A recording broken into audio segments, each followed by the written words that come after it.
Bonjour, bonsoir, merci d'écouter la rediffusion d'IJKL, Infojournal Kanak Libre du 9 juillet 2024.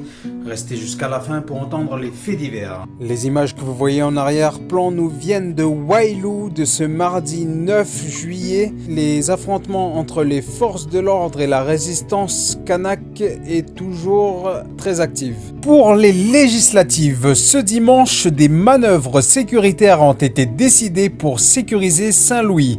Mais la démarche qui a été mise en œuvre sur Saint-Louis n'a pas suffi pour contenir les émeutiers qui ont effectué des carjackings. Des zones non surveillées, des habitants non convaincus par cette démarche.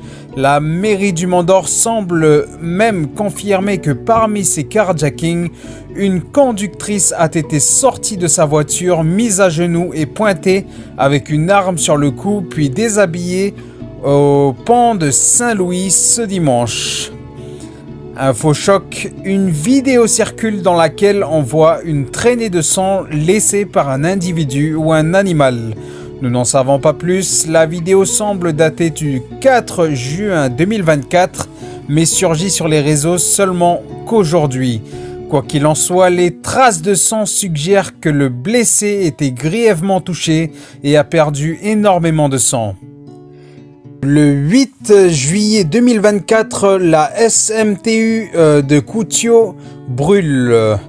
Une déclaration a été actée le 6 juillet 2024 à Noiknomé avec effet le 24 septembre 2024 à 16h.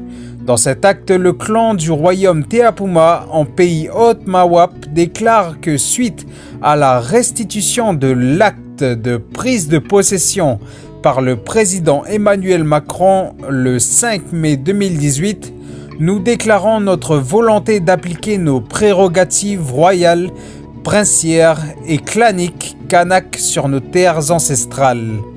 Pour les législatives en France, la gauche obtient par association 180 sièges à l'Assemblée nationale. Gabriel Attal demande sa démission du poste de Premier ministre, mais le président lui demande de rester pour le moment afin d'assurer la stabilité du pays.